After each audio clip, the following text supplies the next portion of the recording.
नमस्कार दोस्तों, हम लोग वाईसीटी के यूट्यूब चैनल पे आप लोग का स्वागत करते हैं और हम लोग असिस्टेंट प्रोफेसर के पेपर सॉल्व कर रहे थे जिसकी वैकेंसी आ गई है। लोगों ने फॉर्म भर दिए हैं, एग्जाम होने वाला है। तो इसमें विगत वर्षों में आए हुए जो क्वेश्चन है मानव एवं पर्यावरण से रिलेटेड, उसके 2-3 पार्ट हम लोग सॉल्व कर चुके हैं। अब जो विगत वर्षों में यूजीसी में, चाहे वो उत्तर प्रदेश का हो, चाहे राजस्थान का हो, चाहे उत्तराखंड का हो, चाहे झारखंड का हो, चाहे दिल्ली हायर का हो, चाहे यूजीसी का हो, कहीं के भी जो क्वेश्चन पर्यावरण और मानव से रिलेटेड आए हैं उनको सॉल्व कर रहे हैं। जहां तक हमने कर लिए थे अब उसके आगे बात करते हैं। और ये सारे के सारे क्वेश्चन आपको वाईसीटी पे उपलब्ध हैं, या तो आप बुक मंगा सकते हैं या ई बुक्स के थ्रू भी इनको पढ़ सकते हैं। ठीक है, मैं प्रमोद पांडे आता हूं नेक्स्ट क्वेश्चन पे। नेक्स्ट क्वेश्चन हमारा है पर्यावरण से ही रिलेटेड है, क्योंकि पर्यावरण और मानव पढ़ रहे हैं। एक टॉपिक है इसका जीएस का, उसको पढ़ रहे हैं। तो पर्यावरण प्रभाव मूल्यांकन से संभावित परिवर्तनों का वस्तुनिष्ठ विश्लेषण क्या है, इस पे बात करना है हम लोगों को। तो ये जो क्वेश्चन है, देखिए, पर्यावरण प्रभाव मूल्यांकन, पर्यावरण पे क्या प्रभाव पड़ रहा है, किन किन चीज़ों का प्रभाव पड़ रहा है, इसका मूल्यांकन करना, पॉजिटिव और निगेटिव दोनों चीज़ें देखना। तो उसमें पर्यावरण की भौतिक विशेषताएं, पर्यावरण की जैव भौतिक विशेषताएं, बायोफिजिकल जो कैरेक्टर हैं, पर्यावरण की सामाजिक, सोशल और इकोनॉमी पे क्या इफेक्ट पड़ता है, तो ये सारी विशेषताओं का मूल्यांकन किया जाता है। तो इसका सही आंसर क्या होगा? डी होगा। इसका सही आंसर क्या होगा? डी होगा। और इसकी व्याख्या भी इसमें दी हुई है, देख सकते हैं आप। पर्यावरणीय प्रभाव, पर्यावरणीय कारकों के विभिन्न संयोगों द्वारा मानव आचरण भी प्रभावित होते रहते हैं। भारत की चंबल नदी के घाटी क्षेत्रों में निर्मित तथा विकसित दुर्गम बीहड़ क्षेत्र न केवल उस क्षेत्र के स्थानीय लोगों को वरन उनके समीपी ग्रामीण क्षेत्रों के लोगों के सामाजिक व्यवहार तथा आचार विचार को भी प्रभावित किया है। इन बीहड़ों की दुर्गमता ने इस क्षेत्र के निवासियों में आपराधिक प्रवृत्ति को प्रोत्साहित किया है। देखिए, सामाजिक प्रभाव भी पड़ा। अपराधियों के लिए बीहड़ अभयारण्य साबित होते हैं। वैसे तो चंबल नदी का पानी बड़ा स्वच्छ रहता है, पर उसके किनारे बसे लोगों में जोश और क्रोध का आधिक्य है, जिसके कारण वो अपराध करके बागी बन जाते हैं और बीहड़ों में शरण लेते हैं। तो इसका देखिए, यहाँ पे पर्यावरण का क्या समाज पे प्रभाव पड़ा है, क्या आर्थिक प्रभाव पड़ा है, सारी चीजें हैं, उनका मूल्यांकन किया जा रहा है। तो इस तरह से इस बुक में आप देखेंगे डिस्क्रिप्शन भी दिया हुआ है, व्याख्या भी दी हुई है। आते हैं हम लोग नेक्स्ट क्वेश्चन पे। तो नेक्स्ट क्वेश्चन पे चलते हैं। तो नेक्स्ट क्वेश्चन हमारा जो है वो ये है, संसार में समग्र रूप से पिछले कई दशकों में पर्यावरण बिगड़ा है। इसका तर्क देखिए, पर्यावरण बिगड़ा है नो डाउट। इंडस्ट्रियलाइजेशन के बाद बहुत तेजी से इन्वायरमेंट में चेंजेस आए हैं, पॉपुलेशन बढ़ने का बहुत प्रभाव पड़ा है। संसार की जनसंख्या में महत्वपूर्ण बढ़ोतरी हो रही है। पहला, संसार में समग्र रूप से पिछले कई दशकों में पर्यावरण बिगड़ा है। कथन ये एकदम सही है, इसमें कोई डाउट नहीं है।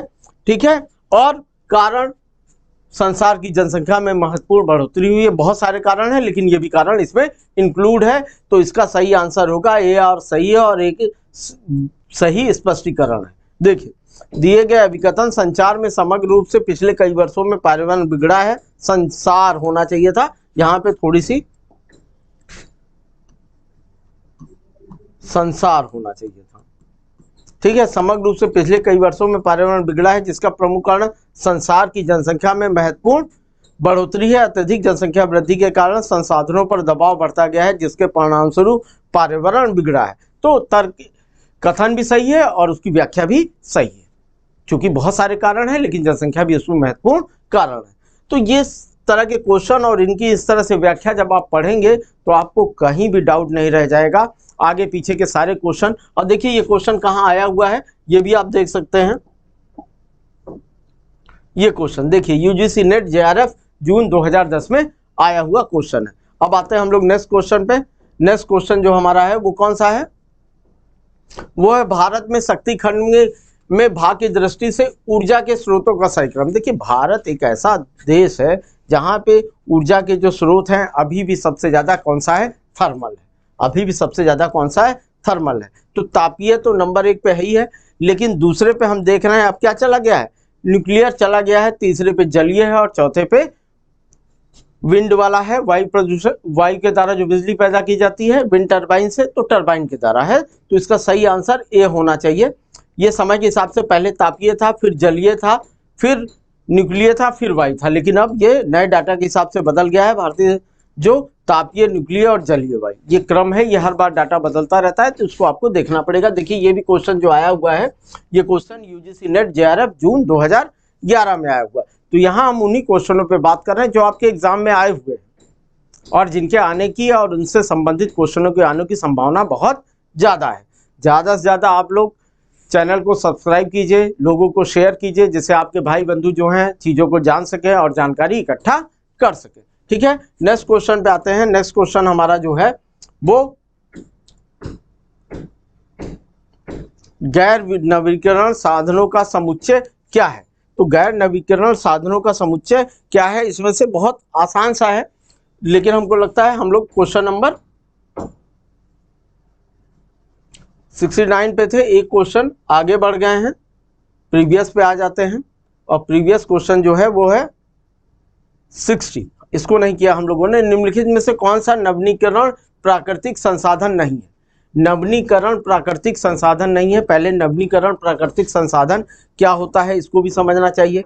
स्वच्छ वायु, ये नवीनीकरण, उपजाऊ मृदा, ताजा जल, लवण, ये सारे तो संसाधन है, लेकिन इसमें यूज हो जाते थे ताजा जल। ताजा जल आपको दोबारा नहीं मिल सकता है, ठीक है ना। लवण दोबारा नहीं मिल सकता है, तो इसका सही आंसर जो होगा प्राकृतिक संसाधन नहीं है, वो क्या है, लवण है। देखिए इसकी व्याख्या भी लिखी गई। नवीनीकरण संसाधन वो संसाधन होते हैं जिनके भंडारण में प्राकृतिक पारिस्थितिक प्रक्रियाओं द्वारा रिप्लेसमेंट होता रहता है, दोबारा बनते रहते हैं। हालांकि मानव द्वारा ऐसे संसाधनों का दोहन उनकी पुनर्स्थापना की दर से अधिक तेजी से हो रहा है, तो फिर वो नवीनीकरण संसाधन नहीं रह जाते हैं और इसका क्षय होने लगता है। इस परिभाषा के अनुसार ऐसे संसाधन में ज़्यादातर जैव रसायन आते हैं, तो जो बायो जिनमें जैविक प्रक्रियाओं द्वारा पुनर्स्थापना होती है। जैसे नॉर्मल सोचिए, पेड़ पौधे हैं, मरेंगे, ये बने किससे हैं, प्रोटीन से, कार्बोहाइड्रेट से, फैट से, मिनरल, इनमें बहुत सारी ऑर्गेनिक और इनऑर्गेनिक चीज़ें हैं। जब सड़े गलेंगे तो फिर वो इन्वायरमेंट में उन चीज़ों को छोड़ेंगे, फिर रूट उन चीज़ों को एब्जॉर्ब करेगी और फिर वो पुनः आएंगे, तो पुनर्स्थापना होती रहती है। तो इसमें जबकि लवण नवीनीकरण प्राकृतिक संसाधन नहीं है, क्योंकि मृदा फिर आती रहती है, स्वच्छ वायु फिर आती रहती है और ताज़ा जल हमेशा फिर आता रहता है। तो इसका सही आंसर जो था वो क्या था, लवण। मिनरल्स जो होते हैं वो वही रहते हैं, वो बदलते नहीं है। आते हैं नेक्स्ट क्वेश्चन पे। नेक्स्ट क्वेश्चन जो हमारा है वो है, ये भी उन्हीं से रिलेटेड है, गैर नवीनीकरण साधन का समुच्चय जिनका दोबारा उत्पादन नहीं किया जा सकता। ठीक है, जैसे यूरेनियम है, प्राकृतिक गैस है, मृदा है। अगर ये खराब हो गई एक बार तो ये फिर दोबारा नहीं होगी। इसमें भी फास्फेट भी है, तो यहाँ पे ये ए बी दोनों लग रहा है। पेट्रोलियम, यूरेनियम, भूतापीय ऊर्जा, तो ये गलत हो गया क्योंकि भूतापीय ऊर्जा हमेशा यूज की जा सकती है। यूरेनियम, मृदा, तो इसका जो आंसर होगा ए और बी दोनों होना चाहिए मेरे हिसाब से। अब आयोग ने जो दिया है वो देखना पड़ेगा। ये यूजीसी नेट जेआरएफ 10 जून में आया है, तो इसका आंसर ए और बी दोनों होना चाहिए, लेकिन ए क्योंकि फास्फेट अलग से दिया है। कोई भी वस्तु जिससे मानव आवश्यकता की आपूर्ति होती है संसाधन कहलाते हैं। संसाधन प्राकृतिक हो सकते हैं, जैसे खनिज, प्राकृतिक वनस्पति, जल, पवन, मिट्टी, तापमान, जो भी हमको एनवायरनमेंट से चीजें मिलती हैं। लेकिन मानवीय भी हो सकते हैं। मानवीय में जैसे श्रम, निपुणता, वित्त, अर्थव्यवस्था, पूंजी, टेक्नोलॉजी, बिल्डिंग, मशीन आदि है। दो प्रकार के होते हैं, नवीनीकरण साधन और गैर नवीनीकरण साधन। ये देखिए, ये दोनों को ध्यान से समझिए। इससे पहले वाला भी क्वेश्चन यही था, नवीनीकरण संसाधन और गैर, जिनकी पुनरावृत्ति हो सके और उनका पुनः उपयोग हो सके, वो नवीनीकरण संसाधन है। जैसे पानी से बिजली पैदा की, लेकिन पानी सिंचाई के लिए यूज हो जा रहा है, पानी खराब नहीं हो रहा है। जैसे सूर्य, ज्वार भाटा, पवन ऊर्जा, भूतापीय ऊर्जा, शैल गैस आदि ऐसे संसाधन जो एक बार उपयोग होने पर नष्ट हो जाते हैं। जैसे पेट्रोल जल गया तो नष्ट हो गया, दोबारा पेट्रोल नहीं मिलेगा। डीजल है, नष्ट हो गया, तो ऐसे कोयला, पेट्रोलियम, प्राकृतिक गैस, यूरेनियम, मृदा, फास्फेट आदि। अतः गैर नवीनीकरण संसाधन के समुच्चय के अंतर्गत दोनों ही विकल्प ए और बी दोनों होंगे। देखिए यही चीज मैं बताने की कोशिश कर रहा था कि इसमें फास्फेट, यूरेनियम, प्राकृतिक गैस ये सारे यूज कर जाने के बाद दोबारा नहीं बनते हैं, तो ये भी होगा। और यूरेनियम, प्राकृतिक गैस और मृदा तो है ही है, लेकिन अगर मृदा को हटा दे केवल फास्फेट रखे तो बी आंसर होगा। ठीक है, हालांकि दोनों आंसर होंगे। आते हैं हम लोग नेक्स्ट क्वेश्चन पे। नेक्स्ट क्वेश्चन जो हमारा है वो क्या है,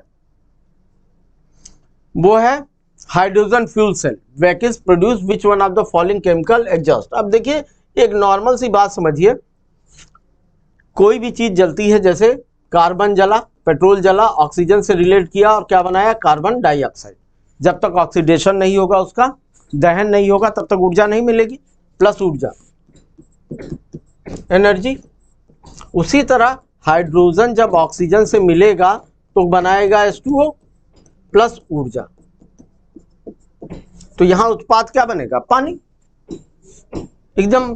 तो आप सोचिए, इसीलिए इसे भविष्य का इंजन भी बोला जाता है। भविष्य का ईंधन किसको बोला जाता है, हाइड्रोजन को बोला जाता है। अगर हाइड्रोजन चालित चीजें कई जगह चालू हो गई हैं, अगर चालू हो जाए, लेकिन ये प्रक्रिया अभी इतनी महंगी है कि अभी इसका यूज नहीं किया जा रहा है, लेकिन जब यूज होने लगेगा, ये सस्ती हो जाएंगी, तो क्या होगा, तो एक तो पर्यावरण प्रदूषण नहीं होगा, सबसे इंपॉर्टेंट बात, क्योंकि उत्पाद में हमेशा क्या बनेगा, वाटर बनेगा। तो इसका सही आंसर होना चाहिए क्या, वाटर। इसका सही आंसर होना चाहिए जल। देखिए बहुत आसान क्वेश्चन है ये, यूपी पीसीएस जीडीसी 2021 में आया हुआ क्वेश्चन है। इसकी व्याख्या भी बुक में इसी तरह लिखी होगी, जो बुक आप ई बुक के रूप में पढ़ सकते हैं या हार्ड कॉपी भी मंगा के पढ़ सकते हैं। फ्लिपकार्ट पे भी उपलब्ध है और भी डायरेक्ट वाईसीटीसी पे फ़ोन करके इन बुक को आप मंगा सकते हैं या दुकानों से खरीद सकते हैं। हाइड्रोजन ईंधन सेल वाहन उत्सर्जक के रूप में जल को उत्पन्न करते हैं। उत्सर्जक के रूप में केवल जल होने की वजह से इसे शुद्ध एवं साफ सुथरा ईंधन भी कहते हैं, क्योंकि इससे अन्य ईंधनों के समान उत्सर्जक के रूप में हानिकारक गैस एवं अन्य उत्पाद नहीं उत्पन्न होते हैं। उत्पाद क्या उत्पन्न होता है, वाटर। तो ये यूज है, तो ये रासायनिक ऊर्जा से विद्युत का उत्पादन करते हैं, ठीक है। तो इसका सही आंसर क्या हो गया, वाटर। नेक्स्ट क्वेश्चन पे आते हैं। नेक्स्ट क्वेश्चन हमारा क्या है, नेक्स्ट क्वेश्चन है मिलाना है। फ्रियान गैस कहाँ यूज होती है, ये कहाँ यूज होती है, देखिए वाटर गैस। वाटर गैस जो है, अगर हम पेन ले लें तब देखें, वाटर गैस हाइड्रोजन और कार्बन मोनोऑक्साइड, ये वाटर गैस में आता है ना। रॉकेट ईंधन में लिक्विड हाइड्रोजन भरी जाती है। फ्रियान ठंडा करने के लिए यूज होती है, और टांका टीन और लेड में यूज होता है, जो सोल्डिंग होती है। यहाँ समझिए, जो रॉकेट ईंधन होता है, रॉकेट अधिकतर अंतरिक्ष में छोड़े जाते हैं, वहाँ लिक्विड हाइड्रोजन तो भरी ही जाती है, प्लस लिक्विड ऑक्सीजन भी भरी जाती है, क्योंकि कम्बिनेशन होगा, है ना। और जब भी कम्बिनेशन होगा, ऑक्सीजन जलने के लिए चाहिए, दहन के लिए ऑक्सीजन चाहिए। ऑक्सीजन, हम यहाँ पे कार चलाते हैं तो कार में क्या रहती है, पेट्रोल रहता है, लेकिन ऑक्सीजन एयर से मिल जाती है और कंबस्टन हो जाता है और वो जल जाती है। लेकिन जब हम अंतरिक्ष में पहुंचेंगे तो वहाँ ऑक्सीजन नहीं है, वहाँ ऑक्सीजन चाहिए हमको, इन्वायरमेंट वहाँ नहीं है। तो इस लिक्विड हाइड्रोजन को तो यूज किया जाता है फ्यूल के रूप में, लेकिन कंबस्टन के रूप में हमेशा ध्यान रखिए लिक्विड ऑक्सीजन भी साथ में रहती है। ये दोनों जब मिलती है तभी रॉकेट में ऊर्जा पैदा होती है। तो इसका आंसर जो भी होगा देख लीजिए। और फ्रियान रेफ्रिजरेटर या एसी में भरी जाने वाली गैस है, ये गैसें ओजोन लेयर को बहुत नुकसान पहुंचाती है। वाटर गैस हाइड्रोजन और कार्बन मोनोऑक्साइड होती है, और सोल्डिंग आयरन में टीन और लेड यूज किया जाता है। तो इसका आंसर आप मिला सकते हैं। तो इसका आंसर होगा, जैसे पहला है क्या, फ्रियान, तो फ्रियान का 3, तो ए का 3 हो गया। दूसरा है वाटर गैस, तो 4 हो गया। और फिर रॉकेट ईंधन, तो मतलब ये आंसर है, मतलब इसका आंसर क्या है, ए है। देखिए सही आंसर है, और इसकी डिस्क्रिप्शन भी लिखा होगा। यह है प्रशीतक के रूप में फ्रियान गैस, वाटर गैस हाइड्रोजन तथा कार्बन मोनोऑक्साइड के रूप में रॉकेट ईंधन, द्रव ईंधन और टाका टीन तथा लेड में यूज होता है। तो आप देखिए, ये सब क्वेश्चन ऐसे नहीं है कि बहुत हार्ड क्वेश्चन है। अगर आप बेसिक चीज़ों को जानते रहेंगे तो ये क्वेश्चन सही कर लेंगे। ये भी देखिए यूपी पीसीएस जीडीसी 2021 में आया हुआ क्वेश्चन है। यहाँ हम उन्हीं क्वेश्चनों पर बात कर रहे हैं जो किसी न किसी एग्जाम में आपके आए हुए हैं, और क्या करेंगे, आने वाले नेक्स्ट एग्जाम में भी आएंगे। अब आते हैं हम लोग नेक्स्ट क्वेश्चन पे। नेक्स्ट क्वेश्चन जो हमारा है,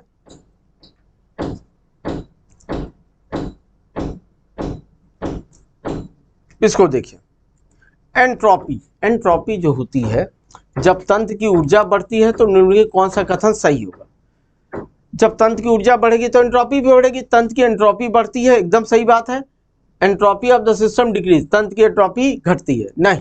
नीचे दिए गए गुटों का उपयोग करिए, तो पहला इसका आंसर सही होना चाहिए, क्योंकि क्या होता है, ओनली वन। जब भी एंट्रोपी, जब भी जीव बढ़ेंगे तब तंत्र की ऊर्जा बढ़ेगी और एंट्रोपी भी बढ़ेगी। तो इसका आंसर हमें क्या होगा? ए। हमेशा देखिए घटता नहीं है, जीवों के बढ़ने पर एंट्रोपी भी बढ़ती जाती है। व्याख्या: ऊष्मागतिकी में एंट्रोपी निकाय में अनिश्चितता और व्यवस्था की मात्रा को दर्शाता है। जब भी किसी निकाय में ऊष्मा दी जाती है अर्थात तंत्र की ऊर्जा बढ़ती है, तब यह आणविक गति को बढ़ाकर निकाय की अव्यवस्था बढ़ा देता है अर्थात तंत्र की एंट्रोपी बढ़ जाती है। इसको नॉर्मल ऐसे आप समझ सकते हैं। ये देखिए यहाँ पे ये मॉलिक्यूल है और हर एक मॉलिक्यूल गतिज ऊर्जा करता रहता है, जिसको बोलते हैं हाफ mv²। क्या करता रहता है? काइनेटिक एनर्जी होती है। जब इसको गर्म किया जाएगा तो इसके अंदर हीट दी जाएगी, हीट देने की वजह से इसकी हाफ mv² बढ़ जाएगी, गतिज ऊर्जा बढ़ जाएगी, और जब गतिज ऊर्जा बढ़ जाएगी तो इसकी एंट्रोपी नो डाउट बढ़ जाएगी। ये बहुत आसान सा क्वेश्चन है, समझिए, है ना। जब किसी भी निकाय में जो ऊर्जा है उसको अलग से ऊर्जा दी जाएगी तो उस एंट्रोपी की भी ऊर्जा बढ़ जाएगी। ठीक है, ये थोड़ा सा साइंस से रिलेटेड क्वेश्चन है। आते हैं हम लोग नेक्स्ट क्वेश्चन पे। ये भी देखिए कब आया हुआ क्वेश्चन है, इसको आप देख सकते हैं। ये यूपीएससी यूपीपीसीएस जीडीसी 2021 में आया हुआ क्वेश्चन है। ठीक है, अब आते हैं नेक्स्ट क्वेश्चन पे, और नेक्स्ट क्वेश्चन देखिए किस पे है।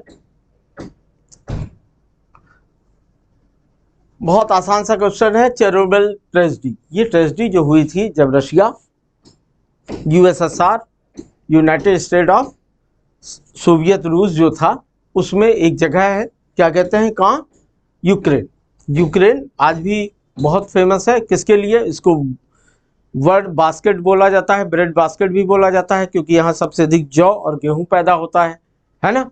और बियर भी जौ से वहाँ बनाई जाती है, इसलिए बियर के दाम भी यूक्रेन युद्ध से बढ़ गए हैं। तो ये रेडियो एक्टिव रेडिएशन जो हुआ था, ये कहाँ हुआ था? यूक्रेन में हुआ था, यहाँ पे। और चेरनोबिल दुर्घटना में बहुत सारे लोग मारे गए थे, है ना। चूँकि जिस तरह हिरोशिमा और नागासाकी पे परमाणु बम गिराया गया था, उससे बहुत सारी मृत्यु हुई थी और उसका प्रभाव बहुत दिन तक रहा रेडियोधर्मिता का। वैसा प्रभाव तो नहीं रहा, उस तरह की दुर्घटना नहीं हुई, लेकिन रेडियोधर्मिता बहुत दिन तक फैली रही। और चेरनोबिल में ने बता दिया कि आणविक चीज़ों का प्रयोग करने की वजह से क्या क्या नुकसान हो सकते हैं। आप इसकी व्याख्या देखिए तो आपको खुद ही समझ में आ जाएगा। ये देखिए यूपी हायर में आया हुआ क्वेश्चन है 2021 में, शिफ्ट फर्स्ट में। चेरनोबिल देखिए 1986 में यूक्रेन के चेरनोबिल परमाणु संयंत्र की घटना है। दोषपूर्ण रिएक्टर प्रणाली और संयंत्र में कार्यरत कर्मियों की गंभीर चूक का परिणाम थी। संयंत्र में भाप से उत्पन्न विस्फोट और आग के कारण रेडियोधर्मी विकिरण हो गया, यूरोप के विभिन्न भागों में फैल गया। चेरनोबिल त्रासदी एक अनोखी और वाणिज्यिक परमाणु ऊर्जा के इतिहास में एकमात्र ऐसी दुर्घटना थी जहां विकिरण से संबंधित मौतें हुई। जापान में भी आप देखते हैं एक दुर्घटना हुई थी। क्या हुई थी? वहां पे जब सुनामी आया था तो कुछ प्रभाव पड़ा था वहां के परमाणु संयंत्र पे, लेकिन तब भी विकिरण इतना ज़्यादा नहीं फैला था कि उसकी वजह से दुर्घटना हो। ये मानवीय भूल के कारण सब होने वाली दुर्घटना है। ठीक है ना। नेक्स्ट क्वेश्चन पे आते हैं। नेक्स्ट क्वेश्चन हमारा क्या है? नेक्स्ट क्वेश्चन पर्यावरण प्रदूषण के संदर्भ में है। ठीक है, नीचे दिए गए कूट को सही उत्तर चयन कीजिए। Water pollution, air pollution, noise pollution. ठीक है, तो इसमें क्या क्या है? सभी है। क्या है? सभी क्या है? पर्यावरण प्रदूषण के कारण है। जल प्रदूषण, एयर पॉल्यूशन। बहुत आसान सा क्वेश्चन है। देखिए ये भी यूपी हायर में आया हुआ है, इसी के लिए हम लोग सॉल्व कर रहे हैं और बहुत आसान क्वेश्चन है, तो इसका आंसर डी होगा। बहुत आसान है, इसका डिस्क्रिप्शन भी आप पढ़ सकते हैं, बुक में इसी तरह डिस्क्रिप्शन दिया हुआ है, आपको बड़ी आसानी होगी। पर्यावरण प्रदूषण को मुख्य रूप से 4 भागों में, वायु प्रदूषण, जल प्रदूषण, ध्वनि प्रदूषण और मृदा प्रदूषण। वही नहीं दिया है मृदा, वरना मृदा भी आंसर हो जाता। ठीक है, गौण रूप से प्रकाश और रेडियोधर्मी प्रदूषण में वर्गीकृत किया गया है। ठीक है, आते हैं नेक्स्ट क्वेश्चन पे। बहुत आसान क्वेश्चन था ये तो। देखिए हायर के जो जीएस का पोर्शन है, इसको सॉल्व करते समय थोड़ा सा धैर्य बनाए रखिए, क्वेश्चन को ढंग से पढ़िए, घबराइए मत, बहुत ज़्यादा चीज़ें नहीं पढ़नी है। अगर आप अगल बगल के राज्यों में हायर के जो क्वेश्चन आए हैं, यूजीसी के जो क्वेश्चन आए हैं, इनको ही ढंग से सॉल्व कर लेते हैं तो लगभग आपके जितने क्वेश्चन होने चाहिए सारे क्वेश्चन काम भर के हो जाएंगे, आप परेशान मत होइए। अब वो पूरे के पूरे 30 क्वेश्चन आप कर सकते हैं। ये भी देखिए यूपी हायर में आया हुआ क्वेश्चन है, और क्वेश्चन क्या है, किस पे है? ग्रीन हाउस इफेक्ट पे। ग्रीन हाउस इफेक्ट में बहुत सारी गैसें जिम्मेदार हैं, जिसमें सबसे ज़्यादा जिम्मेदार कार्बन डाइऑक्साइड है। चूंकि यहाँ कार्बन डाइऑक्साइड दे रखा है, लेकिन सबसे उससे भी ज़्यादा जिम्मेदार कौन है? पानी। H2O है, वाष्प है, उसके बाद कार्बन डाइऑक्साइड है, फिर मीथेन है, उसके बाद और सारी गैसें आती हैं। तो इनका क्रम आप जरूर याद रखिए। तो इसका सही आंसर होना चाहिए मेरे हिसाब से, हाँ ठीक, carbon dioxide. Green house effect, हरित गृह प्रभाव एक प्राकृतिक प्रक्रिया है। पहले ग्रीन हाउस इफेक्ट को समझ लीजिए। ग्रीन हाउस इफेक्ट का मतलब होता है, ये देखिए, ये है हमारी अर्थ, और इस अर्थ पे चारों तरफ क्या है, इन्वायरमेंट है। चारों तरफ क्या है, इन्वायरमेंट है। और ये जो चारों तरफ इसके क्या है, इन्वायरमेंट है। ये इन्वायरमेंट सन से आने वाली अल्ट्रावायलेट रेज से हमको तो बचाता है, एक तो ओजोन लेयर है, ऊपर से ये इन्वायरमेंट पृथ्वी के टेम्परेचर को भी मेंटेन करके रखता है। क्योंकि जब सूर्य की रेज आती हैं तो वो छोटी छोटी तरंग दैर्घ्य के रूप में आती हैं, और रात के समय वो सूर्य की रे बड़ी बड़ी तरंग दैर्घ्य के रूप में वापस होती है, लंबी लंबी तरंग दैर्घ्य के रूप में वापस होती है। इसमें बहुत सारी वापस हो जाती है, और कई को एटमॉस्फेयर क्या कर लेता है, एब्जॉर्ब कर लेता है। और ये एटमॉस्फेयर चूंकि अर्थ के चारों तरफ फैला हुआ है, तो इसकी वजह से अर्थ का टेम्परेचर मेंटेन रहता है। अगर अर्थ पे टेम्परेचर ना हो, तो ये भी एक क्वेश्चन आया हुआ है, -18 डिग्री सेंटीग्रेड पहुंच जाए, अगर अर्थ के चारों तरफ इन्वायरमेंट ना हो तो अर्थ का टेम्परेचर पर डे इतना पहुंच जाए, तो क्या होगा, इस पे जीवन असंभव हो जाएगा। लेकिन हमने यहाँ पे एक मात्रा निश्चित है कार्बन डाइऑक्साइड की या वाष्प की, लेकिन आने वाले समय के हिसाब से हमने क्या किया है, इतना पॉल्यूशन किया है कि कार्बन डाइऑक्साइड गैस की मात्रा बहुत तेजी से बढ़ गई है। और जब बढ़ गई है तो इनकी एब्जॉर्ब करने की क्षमता बढ़ गई है, और टेम्परेचर अर्थ का क्या हो रहा है, धीरे धीरे इंक्रीज हो रहा है। इसी को बोलते हैं ग्लोबल वार्मिंग। देखिए इसका आंसर कार्बन डाइऑक्साइड के अलावा सबसे मेन कौन सी है, देखिए वातावरण के तापमान में अपेक्षा अधिक वृद्धि कर देते हैं, जिसमें मुख्य योगदान कार्बन डाइऑक्साइड गैस का है। कार्बन डाइऑक्साइड के अलावा ग्रीन इफेक्ट उत्पन्न करने वाली अन्य गैस जैसे मीथेन दूसरे नंबर पे, तीसरे पे नाइट्रस ऑक्साइड, फिर HCF और PFC है, ठीक है, सतही ओजोन और जलवाष्प, ये सब सारी चीजें हैं। लेकिन इसमें मेनली आप मारेंगे कार्बन डाइऑक्साइड यहाँ के हिसाब से आंसर। तो ये आंसर हो गया आपका। अब आते हैं नेक्स्ट क्वेश्चन पे। देखिए ये भी हायर में आया हुआ क्वेश्चन था और बहुत आसान क्वेश्चन था। फिर आते हैं हम लोग BSI द्वारा दिया गया एक क्या है, लोगो है, और ये किस लिए है, यह योजना 2000 में प्रारंभ की गई है, इसमें सही बताना है। तो BIS द्वारा दिया गया लोगो जो है, इसको भी ध्यान देना जरूरी है। तो BIS लोगो जो है वो किसके द्वारा दिया गया है, ये भी ध्यान देखना। ये कब दिया गया है, पहले तो 1991 में, कब दिया गया है, 1991 में। तो यहाँ क्या दिया है, 2000 दिया गया है, तो ये तो गलत हो गया, ये तो गलत हो गया। इसमें 3 है, द स्कीम वाज स्टार्टेड 2000, तो केवल 1-2 सही होगा ना, बी आंसर होना चाहिए इसका। देखिए 3 चीजें दी है, BIS द्वारा दिया जाता है, ये एकदम सही बात है। ग्रीन लोगो और given by environment friendly product को दिया जाता है, जो पर्यावरण को नुकसान नहीं पहुंचाए जाते, उन सब प्रोडक्ट को दिया जाता है। यह योजना जो चालू की गई है वो 1991 में की गई है, न कि 2000 में। तो यहाँ 2000 गलत आंसर है, तो 1-2 सही आंसर होगा। देखिए इको मार्क उन उत्पादों के लिए BIS द्वारा जारी एक प्रमाण चिन्ह है जो पारिस्थितिक रूप से सुरक्षित है और पर्यावरण के अनुकूल है। इस योजना का संचालन BIS द्वारा किया जाता है तथा इको मार्क द्वारा निर्धारित मानकों का भी पालन करना होता है। यह पर्यावरण, वन, जलवायु और परिवर्तन मंत्रालय के अंतर्गत दिया जाता है। ये भी इंपॉर्टेंट चीज है, किसके अंतर्गत दिया जाता है, और ये योजना कब चालू की गई थी, 1991 में। तो ये सारी चीजें भी आपको ध्यान रखनी है कि आंसर देते समय हो सकता है 2 बातें आपको सही रहे और तीसरी गलत हो। देखिए ये क्वेश्चन जो आया हुआ है, ये क्वेश्चन भी आया हुआ है, यूपी हायर में ही आया है 2021 में, ठीक है। नेक्स्ट क्वेश्चन पे आते हैं। नेक्स्ट क्वेश्चन जो हमारा हुआ है वो है ओजोन क्षरण। तो ओजोन क्षरण सबको मालूम है, मार्टियम प्रोटोकॉल से रिलेटेड है। मार्टियम प्रोटोकॉल 1987 में हुआ था। ये बहुत आसान क्वेश्चन है। क्योटो प्रोटोकॉल हमेशा ग्रीन हाउस इफेक्ट से है, और ओजोन क्षरण मार्टियल प्रोटोकॉल से है। इसका सही आंसर ये होगा। ये तो आप लोगों को रट गया होगा बार बार सुनते हो, वरना इस तरह से आप क्वेश्चन जब सॉल्व करेंगे। देखिए मार्टियल प्रोटोकॉल ओजोन क्षरण के नियंत्रण से संबंधित है। ओजोन लेयर सर से आने वाली अल्ट्रावायलेट रेज से हमारी सुरक्षा अर्थ की करती है।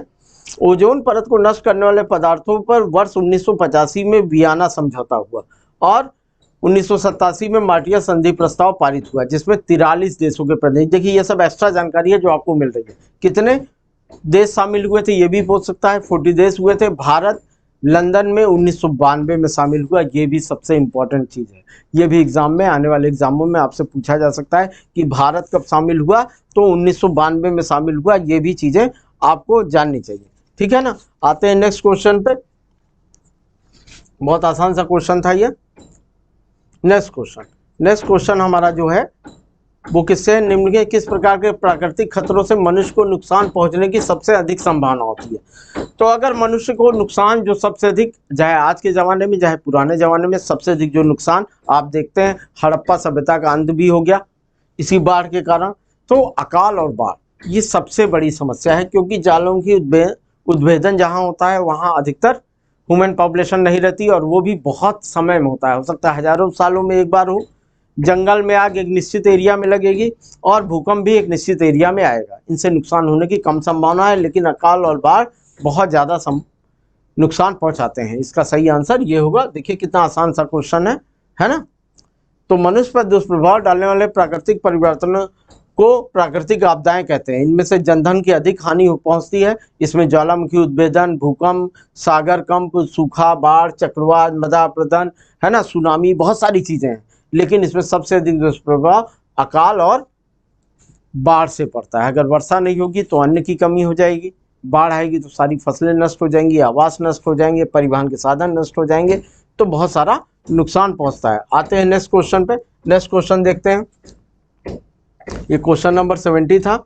आते हैं हम लोग नेक्स्ट क्वेश्चन पे, 71, सामाजिक वन की। देखिए सामाजिक वन की वृक्ष लगाने की प्रक्रिया थी जो भारत सरकार ने 1976 में चालू की थी। इसका मुख्य उद्देश्य था कि गांव में जो ऊसर ज़मीनें पड़ी हुई हैं वहां ऐसे पेड़ लगाए जाएं जो लकड़ी जालन के लिए दे सकें, उनकी आर्थिक व्यवस्था को सुधार कर सके, ईंधन लायक फलदार वृक्ष भी रहें, चारा भी उपलब्ध कराएं, मतलब सभी चीज़ें। इसमें आंसर होगा बहुउद्देशीय प्रकार। देखिए एकदम आसान सा क्वेश्चन है, 2014 में आया हुआ है, बस सन याद रखिए। देखिए 1976 में नेशनल कमीशन ऑन एग्रीकल्चर द्वारा 1976 में प्रारंभ की गई है। इसका उद्देश्य ईंधन और इमारती लकड़ियों तथा पशुओं को चारा उपलब्ध कराना, मृदा और वायु अपरदन से बचाना, कुछ हद तक टिम्बर आपूर्ति भी करना था। टिम्बर आपूर्ति बहुत कम होती है क्योंकि ऐसे पेड़ नहीं थे ये, ठीक है, लेकिन ये चीज़ें आप ध्यान रखिए। आता है नेक्स्ट क्वेश्चन पे, ये भी देखिए हायर में आया हुआ क्वेश्चन है। उसके बाद नेक्स्ट क्वेश्चन पे आते हैं। बहुत आसान क्वेश्चन हायर के आते हैं। आप जीएस को बहुत वो हार्ड मत समझिए, चीज़ों को ढंग से पढ़ते रहिए और समझते रहिए। देखिए फिर ये रिपीट हुआ है, ग्रीन हाउस गैसों में शामिल नहीं है। तो कौन शामिल नहीं है? Carbon dioxide, methane, hydrogen, nitrous oxide. अभी हमने बताया ग्रीन हाउस गैसें कार्बन डाइऑक्साइड है, मीथेन है, नाइट्रस ऑक्साइड है, तो हाइड्रोजन नहीं है। ओजोन है, वाष्प है, ये सब है, तो इसका आंसर होगा क्या? हाइड्रोजन। बहुत आसान सा है, डिस्क्रिप्शन भी लिखा हुआ है। फिर आप एक बार ये क्वेश्चन आ चुका है, तो इन गैसों के नाम याद रखिए, carbon dioxide, methane, nitrous oxide, ozone, HFC और परफ्लोरोकार्बन, जलवाष्प, ट्राइप्रोथीन, और उसके अलावा क्या कहते हैं, ये क्रम भी याद रखिए। देखिए सबसे अधिक नुकसान कार्बन डाइऑक्साइड से, दूसरा मीथेन से, ये क्रम भी आपसे पूछा है तो याद रखिए कार्बन डाइऑक्साइड से। ओजोन जो नीचे लेयर पे पाई जाती है बहुत कम नुकसान पहुंचाती है। आते हैं नेक्स्ट क्वेश्चन पे। देखिए नेक्स्ट क्वेश्चन जो है ये भी यूपी हायर में आया हुआ क्वेश्चन है। जैव परिस्थिति सबसे समृद्ध है, ठीक है, बायोडाइवर्सिटी सबसे ज़्यादा समृद्ध कहाँ होगी? नॉर्मल सी बात है। ये देखिए अगर हम आते हैं, ये देखिए ये अर्थ है हमारी, इस अर्थ का ये 0 डिग्री है, और 0 डिग्री के 5 डिग्री ऊपर और 5 डिग्री नीचे वाला एरिया जो है ये क्या कहलाता है? डोल्टम। क्या कहलाता है? डोल्टम। इस जगह पे सन की लाइट साल भर पड़ती है। रोज सवेरे सूरज निकलेगा और रात में शाम होते होते भयानक बारिश होगी। तो ऐसा मौसम, जैसे हमारे यहाँ इस समय बरसात का मौसम है, तो ऐसे मौसम में चारों तरफ आप हरियाली देख रहे हैं, बहुत सारे कीड़े मकोड़े पैदा हो रहे हैं, तो ऐसे एरियो में हमेशा क्या रहेगी? बायोडाइवर्सिटी बहुत ज़्यादा रहेगी। और विश्व के जो घने जंगल हैं, चाहे वो अफ्रीका के जंगल हो, कांगो के जंगल हो, चाहे ब्राज़ील के जंगल हो, चाहे इंडोनेशिया मलेशिया के जंगल हो, सब इसी में आते हैं। तो उष्णकटिबंधीय क्षेत्र, इसका सही आंसर क्या होगा? उष्णकटिबंधीय क्षेत्र।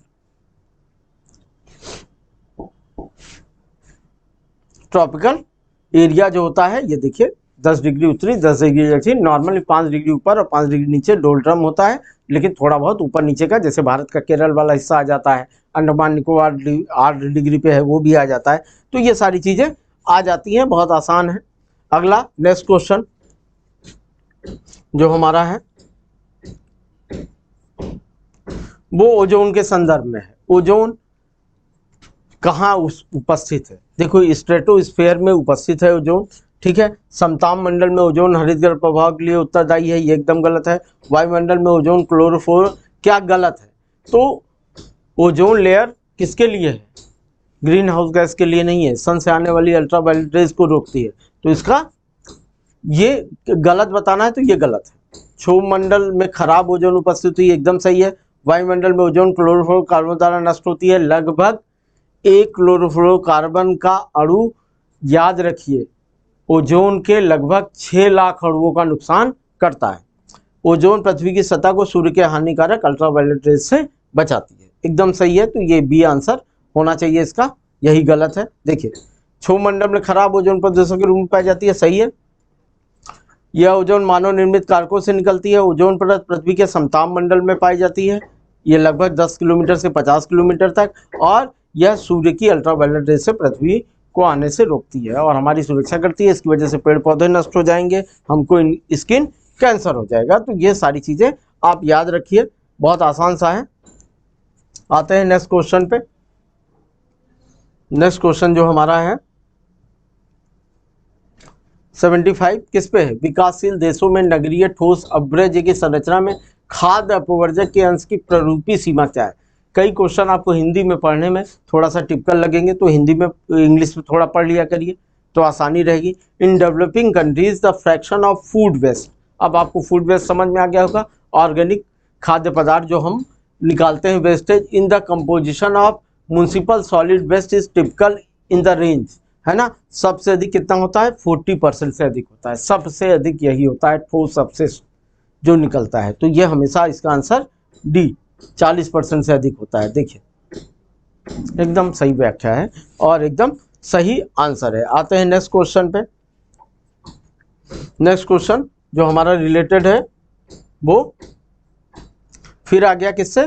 ग्रीन हाउस गैस से। तो ग्रीन हाउस गैस बार बार बात हो रही है, फिर बात हो रही है, इसमें संबंधित जो वृद्धिमान क्रम बताइए। तो वृद्धिमान क्रम हमने बताया कार्बन डाइऑक्साइड सबसे ज़्यादा है, सबसे ज़्यादा याद रखिए, तो इसका आंसर बी होना चाहिए।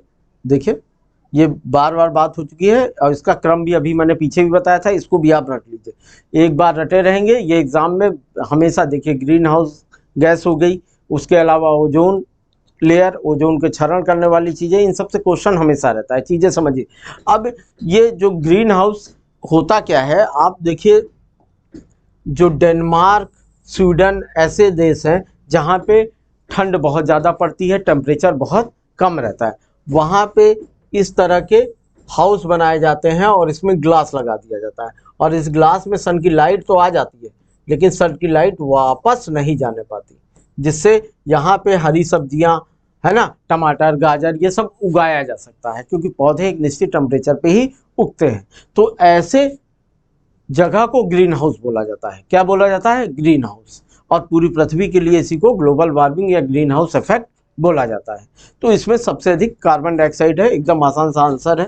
तो ये बार बार इनसे क्वेश्चन आएंगे, ये देखिए रिपीटेड है।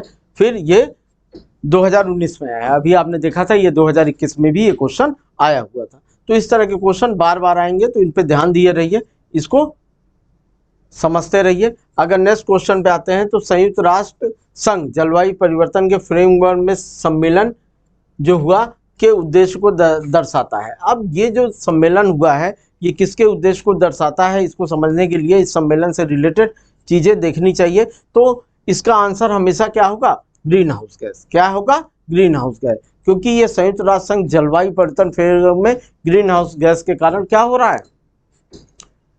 ग्लेशियर गल रहे हैं, ग्लेशियर के कारण समुद्र के जो गहराई है वो बढ़ रही है, समुद्र का स्तर ऊपर से बढ़ता जा रहा है, किनारे किनारे के जो निचले द्वीप हैं वो डूबते जा रहे हैं, शहर डूबते जा रहे हैं। यही सबसे इफेक्ट पीने का जो पानी का स्रोत है वो शुद्ध जल के स्रोत ग्लेशियर जो है वो खत्म होते जा रहे हैं।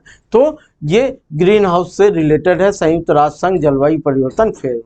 ठीक है, इसका आंसर ए होगा। और इसकी व्याख्या आप देख सकते हैं 1992 में आयोजित पृथ्वी शिखर सम्मेलन या अर्थ समिट जिसे बोलते हैं, इनमें 3 कन्वेंशन हुए हैं और तीनों को घोषणाओं को आपको याद रखना है। एक यूनाइटेड नेशन फ्रेमवर्क या यूएनएफसीसी बोलते हैं, जिसका मुख्य उद्देश्य वायुमंडल में ग्रीन हाउस गैसों के संकेंद्रण का सुस्थिरीकरण करने के साथ साथ जलवायु तंत्र के साथ खतरनाक मानवीय हस्तक्षेप को रोकना भी है। ठीक है, उसके बाद यह कन्वेंशन 21 मार्च 2000 प्रभाव में आया, वर्तमान में 197 देशों में स्थापित हुआ। तो अभी तक हम लोगों ने जो क्वेश्चन किए हैं लगभग 77 कर लिए हैं, काफ़ी 57 से 77 पे आ गए हैं, 20 क्वेश्चन हो गए हैं व्याख्या के साथ। छोटे छोटे आप वीडियो देखिए तो आपका मन भी नहीं उबेगा, आप चीज़ों को जोड़िए और थोड़ा सा ध्यान रखिए। ज़्यादा से ज़्यादा YCT पब्लिकेशन को सब्सक्राइब कीजिए और ज़्यादा से ज़्यादा चैनल को शेयर कीजिए। मिलते हैं हम लोग नेक्स्ट क्लास में, तब तक के लिए जय हिंद।